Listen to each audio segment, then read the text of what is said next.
बच्चों नमस्कार। आज के क्लास में हम लोग देखेंगे क्लास 8 साइंस का चैप्टर नंबर 8 जिसका नाम है बाबू बल तथा दाब। और आज के क्लास में हम लोग बल तथा दाब के सभी प्रश्न उत्तर को कंप्लीट करने वाले हैं। ठीक है बच्चों, तो चलिए हम लोग क्या करते हैं जी प्यारे बच्चों, बल और दाब के प्रश्न उत्तर को निकालते हैं। तो सारे बच्चे क्या करेंगे, सबसे पहले यहाँ पर जो भी इंपॉर्टेंट पॉइंट है इसको याद कर लेंगे और जो भी यहाँ पर आपका प्रमुख शब्द है इस पर 2 से 3 लाइन लिखने की कोशिश करेंगे। अगर हमसे चैप्टर पढ़े हुए होंगे तो आप लोग तो अच्छी तरीके से लिख पाओगे, अगर नहीं भी पढ़े तो आप लोग अगर कहीं भी पढ़े तो इस पर 2-3 वाक्य लिख अगर लिख लेते हैं तो आपका चैप्टर पूरा अच्छा तरीके से थ्योरी कंप्लीट है, कॉन्सेप्ट सारा क्लियर है। आइए बच्चों हम लोग अभ्यास के प्रश्न को सॉल्व करते हैं। तो आपका फर्स्ट क्वेश्चन कहता है कि धक्के या खिंचाव के द्वारा वस्तुओं की गति की अवस्था में परिवर्तन के 2 उदाहरण देना है। तो आइए बच्चों हम लोग कैसा उदाहरण देंगे जी, चलिए हम लोग क्या करते हैं पहले बच्चों जानते हैं कि उदाहरण कैसे देंगे सारे बच्चे। तो चलिए क्वेश्चन को नोट कर चुके हैं, आइए लिखिएगा कि धक्के के कारण गति की अवस्था में परिवर्तन के 2 उदाहरण। पहला कि हाथ से धक्का देकर दरवाजा खोलना, ये उदाहरण दीजिएगा।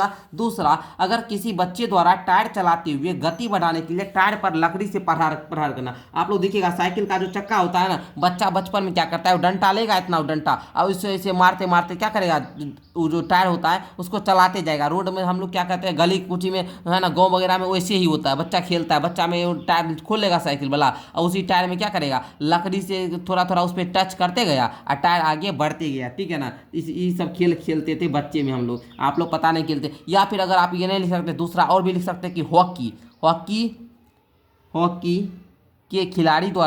हॉकी के खिलाड़ी द्वारा गेंद पर प्रहार करना, ये भी उदाहरण इसमें दे सकते हैं, वो भी धक्का ही हुआ।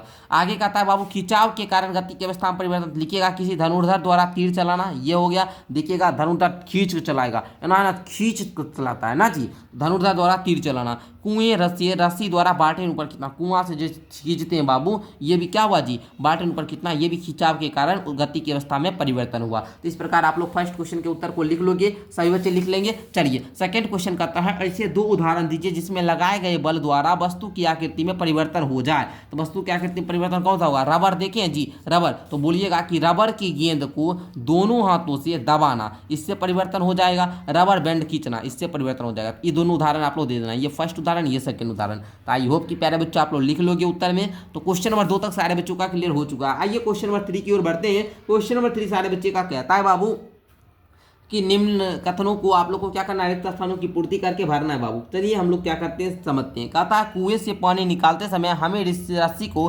डैश करना पड़ता है बाबू, क्या करना पड़ता है जी, खींचना पड़ता है। क्या करना पड़ता है, खींचना, जिसको हम लोग क्या बोलते हैं, अभिकर्षण बोलते हैं। क्या बोलते हैं बच्चों, अभिकर्षण बोलते हैं। आगे, एक आवेशित वस्तु अनावेशित वस्तु को डैश करती है, क्या करती है जी, आकर्षित करती है। क्या करती है बच्चों, आकर्षित करते हैं। क्या करते हैं बच्चों, आकर्षित करते हैं। क्या करती है, आकर्षित करती है। आगे, सामान से लदी ट्रॉली को चलाने के लिए हमें उसको डैश करना पड़ता है, तो उसको धक्का देना पड़ता है। क्या करना पड़ता है बच्चों, धक्का देना पड़ता है, धक्का देना पड़ता है। या इसको आप लोग बोलिए, धक्का देना को हम लोग अपकर्षण बोलते हैं। क्या बोलते हैं, अपकर्षण बोलते हैं। अपकर्षण अभिकर्षण सब कुछ तो हम पढ़ा चुके हैं, आप लोग को एप्लीकेशन पर बताएंगे भी थोड़ा, ठीक है ना। चलिए, किसी चुंबक का उत्तरी ध्रुव दूसरे चुंबक के उत्तरी ध्रुव को डैश करता है, तो प्रतिकर्षित करता है। क्या करता है बच्चों, प्रतिकर्षित करता है। ओके, चलना प्यारे बच्चों, यदि आप लोग इस बल तथा दाब चैप्टर को अच्छे तरीके से पढ़ना चाहते हो तो उसके लिए आप लोग को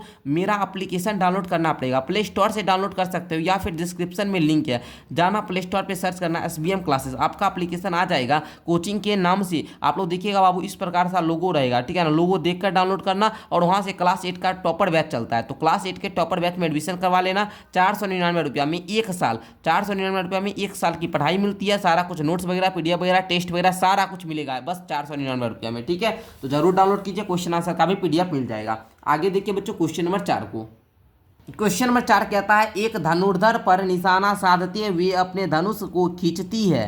एक धनुर्धर लक्ष्य पर निशाना साधते हुए अपने धनुष को खींचती है। कौन, धनुर्धर, है ना। अच्छा, वो तब वह तीर को छोड़ती है जो लक्ष्य की ओर बढ़ने लगता है, ठीक है। इस सूचना के आधार पर निम्नलिखित प्रकथनों पे दिए गए शब्दों का उपयोग करके रिक्त स्थानों की पूर्ति करना है बाबू। तो चलिए हम लोग रिक्त स्थानों की पूर्ति को करेंगे, ठीक है बच्चों। चलिए यहाँ पर देखिए, ये दिया PSE संपर्क, असंपर्क, गुरुत्वीय, घर्षण, आकृति, आकर्षण। तो आइए बच्चों हम लोग इसको करते हैं, ठीक है। चलिए, कहता है धनुष को खींचने के लिए धनुर्धर एक बल लगाती है जिसके कारण इसकी डैश में परिवर्तन होता है, तो उसके आकृति में परिवर्तन होता है ना जी, आकृति में परिवर्तन होता है। ठीक है। चलना, धनुष को खींचने के लिए धनुर्धर द्वारा लगाया गया बल डैश बल का उदाहरण होगा, पेशिया बल का उदाहरण होगा। क्यों जी, पेशी से ना लगाया जी, अरे हाथ से ही ना खींचा होगा, हाथ से खींचा हुआ, पेशी द्वारा लगाया गया बल। तीर की गति की अवस्था में परिवर्तन के लिए उत्तरदायी बल का प्रकार डैश बल का उदाहरण होगा, तो संपर्क बल का उदाहरण होगा। संपर्क करके लगाया बल तो उसको संपर्क बल बोलेंगे।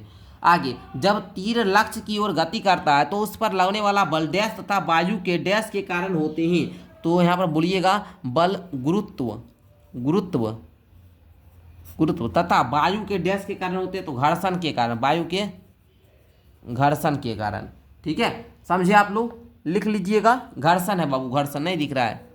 चलिए, अब दिखा बाबू, बताइए दिखा जी, तो लिख लेना। ठीक है, चलना आगे देखना। निम्न स्थितियों पे बल लगाने वाले कारक तथा जिस वस्तु पर बल लगा है उसको पहचानिए तथा प्रत्येक स्थिति में जिस रूप में बल का प्रभाव दिखाई दे रहा है उसे भी बताइए। तो बच्चों इसको स्वयं बताना होगा। जैसे कॉम में कहता है रस निकालने के लिए नींबू के टुकड़ों पर उंगलियों से दबाना, सॉरी बाबू, रस निकालने के लिए, रस अगर हमको नींबू से निकालना है रस, तो हम क्या करेंगे जी, नींबू पर बल लगाएंगे।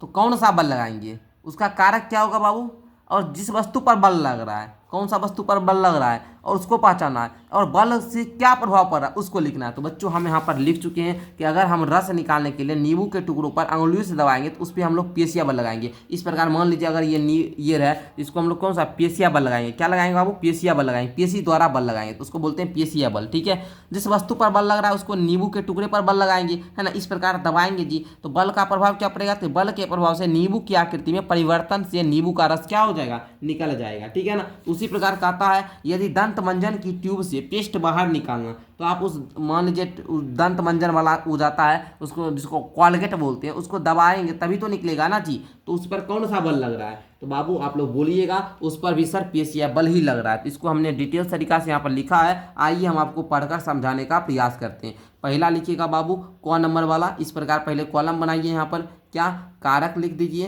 है ना, जिस वस्तु पर बल लग रहा है उसको लिखिए, बल का प्रभाव देकर लिखिएगा। ठीक है बच्चों, लिखिएगा। क में आप लोग क्या लिखिएगा बाबू, क में लिखिएगा आप लोग क्या जी, कि अंगुलियों मांसपेशियां, पेशिये पर आप लोग बोलिएगा। ठीक है ना बच्चों, पेशीय बल। ठीक है, नींबू के टुकड़े पर, जिस वस्तु पर बल लगा, किस पर, नींबू के टुकड़े पर, बल का प्रभाव क्या है, तो बल के प्रभाव से नींबू की आकृति में परिवर्तन से गति को, नींबू को रस निकलता है। उसी प्रकार मांसपेशियां, जो पेशिया बल है बाबू, बोलेगा दंत मंजन की ट्यूब पर, ट्यूब की आकृति में परिवर्तन के कारण पेस्ट का बाहर निकलता है। ठीक है, चलिए आगे। कमानी के दूसरे सिरे पर लटका भार वस्तु जो असंपर्क बल लगता है उसको हुक कमानीदार पर लगता है ना, कमानी खींच जाती है। ठीक है, इससे बल का प्रभाव क्या पड़ता है, कमानी खींच जाती है। आगे, खिलाड़ी का दौड़ना अतिरिक्त बल की प्राप्ति, इसकी क्या होता है, टांगों, हृदय तथा फेफड़ों पर, ठीक है ना, ये बल जहाँ पर लगता है, ऊंचाई को पार करना। ठीक है ना, इस प्रकार कॉलम बनाकर कारक लिखिएगा, इधर इधर जिस वस्तु पर बल लग रहा है और बल से प्रभाव पड़ रहा है, तो इसको आप लोग अच्छी तरह सजाकर लिख लेना। ठीक है ना, तो इस प्रकार क्वेश्चन नंबर 5 आपका कंप्लीट हो चुका है। क्लियर, लिख लीजिएगा एक बार, हाँ सर बोल दीजिए, तब हम संतुष्ट हो जाएंगे। ठीक है, चलिए आगे बढ़ते हैं प्यारे बच्चों। आगे क्वेश्चन नंबर 6 कहता है एक औजार बनाते समय कोई लोहार लोहे के गर्म टुकड़े की हथौड़ी से पीटता है, तो पीटने के कारण लगने वाला बल लोहे के टुकड़े को किस प्रकार प्रभावित करता है। तो बच्चों आप लोग बोलिएगा कि सर औजार बनाते समय लोहार लोहे के गर्म टुकड़े को हथौड़े से क्या करता है बच्चों, पीटता है। पीटने से पेशिया बल जो एक संपर्क बल है लोहे के टुकड़े को फैला देता है, जिससे उसकी आकृति में परिवर्तन आ जाता है। आई होप कि प्यारे बच्चों क्वेश्चन नंबर 6 का उत्तर आप लोग लिख चुके होंगे, अच्छे तरीका से कंप्लीट कर लिए होंगे, लिख लिया ना। चलिए आगे बढ़ते हैं प्यारे बच्चों। इस चैप्टर को पढ़ने के लिए माई आपको डाउनलोड करना पड़ेगा, आप लोग को पता है बाबू, एप्लीकेशन डाउनलोड कर लेना। ठीक है, अच्छा क्लास 8 वाले बच्चे हैं तो क्लास 8 का व्हाट्सएप ग्रुप का लिंक नीचे डिस्क्रिप्शन में दिया गया, तो वहां से आप लोग व्हाट्सएप को भी ज्वाइन कर सकते हैं। आइए क्वेश्चन नंबर 7 कहता है एक फुलाए गए गुब्बारे को संश्लिष्ट कपड़े के टुकड़े से रगड़कर एक दीवार पर दबाया गया, यह देखा गया कि गुब्बारा जो है वो दीवार पर ही चिपक जाता है। दीवार तथा गुब्बारे के बीच आकर्षण के प्रति उत्तरदायी बल का नाम बताइए। तो लिख दीजिएगा बाबू सीधा सा कि दीवार तथा गुब्बारे के बीच आकर्षण के लिए उत्तरदायी जो बल होता है वो स्थिर वैद्युत बल होगा। ठीक है बच्चों, लिख लीजिएगा स्थिर वैद्युत बल होगा। तो यही था क्वेश्चन नंबर 7 का उत्तर, लिख लेना आप लोग कंप्लीट करके। ओके, चलिए आगे बढ़े प्यारे बच्चों, चलिए आगे बढ़ते हैं हम लोग, आगे का भी क्वेश्चन आंसर देखते हैं। क्वेश्चन नंबर 8 को समझिए, कहता है आप अपने हाथों से पानी से भरी एक प्लास्टिक की बाल्टी लटकाए हुए हैं, बाल्टी पर लगने वाले बलों के नाम बताइए, विचार विमर्श कीजिए बाल्टी पर लगने वाले बलों द्वारा इसकी गति की अवस्था में परिवर्तन क्यों नहीं होता। तो बच्चों बोलना आप लोग, यदि हम अपने हाथों से पानी से भरी बाल्टी पर लटकाए हुए हुए हैं तो बाल्टीन पर लगने वाला बल पृथ्वी द्वारा गुरुत्व बल एवं बाल्टीन में भरे पानी का दाब जो बाल्टी के आधार एवं उसके दीवार पर पड़ता है, ठीक है ना। तो बाल्टीन पर लगने वाला बलों द्वारा उसकी गति को अवस्था में परिवर्तन इसलिए नहीं होता क्योंकि बाल्टीन पर लगने वाला बल का कुल बल जो होता है वो क्या होता है, शून्य होता है। ठीक है, लिख लोगे क्वेश्चन नंबर 8 के उत्तर में, बोलो यस सर लिख लेंगे। ठीक है, आगे बढ़ते हैं। आगे का क्वेश्चन नंबर 9 देखना, किसी उपग्रह को इसकी कक्षा में प्रमोचित करने के लिए किसी रॉकेट को शरीर की ओर प्रक्षेपित करना किया गया, ठीक है ना। प्रमोचन मंच को छोड़ने के लिए तुरंत बाद रॉकेट पर लगने वाला दो बलों के नाम लिखिए। तो लिखिएगा बाबू कि प्रमोचन मंच को तुरंत छोड़ने के बाद रॉकेट पर लगने वाले दो बल निम्न है। पहला तो हो जाएगा पृथ्वी को गुरुत्व बल जो नीचे की ओर कार्य करता है। दूसरा वायु के कणों द्वारा उत्पन्न घर्षण बल, ठीक है। यही दोनों लिख लेना, ठीक है। इस प्रकार क्वेश्चन नंबर 9 का भी उत्तर आपका कंप्लीट होता है। आगे देखिएगा क्वेश्चन नंबर 10 कहता है जब किसी ड्रॉपर के चंचू जिसको नोजल को पानी में रखकर इसके बल से दबाते हैं ना तो ड्रॉपर की वायु बुलबुलों के रूप में बाहर निकलती है, ठीक है ना। बल्ब पर से दाब हटा लेने पर ड्रॉपर से पानी भर जाता है। ड्रॉपर से पानी के चढ़ने का क्या कारण जी? पानी का दाब है या पृथ्वी का गुरुत्व है या रबर के बल्ब की आकृति है या वायुमंडलीय दाब है? तो ऐसा बाबू वायुमंडलीय दाब के कारण होगा। तो ऑप्शन नंबर इसका घ सटीक हो जाएगा। तो आई होप कि प्यारे बच्चों इस प्रकार आप लोगों ने क्वेश्चन आंसर देखा। आप लोग ऐप को डाउनलोड कीजिएगा प्यारे बच्चों। इस प्रकार देखिए सब क्वेश्चन का उत्तर आप लोग को सटीक भाषा में इस प्रकार PDF मिल जाएगा, जहाँ से आप लोग बढ़िया तरीका से लिख लोगे। सब चैप्टर का क्वेश्चन आंसर है बाबू, ठीक है ना। तो अच्छे तरीका से आप लोग जरूर जुड़िए, हमारे ऐप को डाउनलोड कीजिए, वहाँ से पढ़ाई कीजिए। इस प्रकार मैंने आप लोग को आज के क्लास में क्लास 8 साइंस का जो चैप्टर नंबर 8 था बाबू बल तथा दाब, इसको भी सब कंप्लीट किया। चैप्टर को 2 से 3 बार रीड कर लेना, 2-3 बार पढ़िएगा। देखिए तो आप लोग का ये चैप्टर जो है ये कंप्लीट हो जाएगा। बल तथा दाब इंपॉर्टेंट चैप्टर है बाबू, इससे हर एग्जाम में क्वेश्चन पूछा जाता है। आप लोग इसको 2-3 बार पढ़िए, नोट्स पढ़िए, नोट्स याद कीजिए, इसका होमवर्क कीजिए। होमवर्क आप लोग के लिए क्या रहा बाबू? इस चैप्टर का होमवर्क आप लोग के लिए रहा कि इस चैप्टर को 2 से 3 बार पढ़ना। उसके बाद अगर आप लोग बैच में नहीं जुड़े हुए हैं तो बैच को ज्वाइन कर लीजिए। 499 रुपया में 1 साल के लिए पढ़ा रहे हैं, तो जरूर जुड़िए। मिलते हैं एक अगली क्लास के साथ, तब तक के लिए बहुत बहुत धन्यवाद।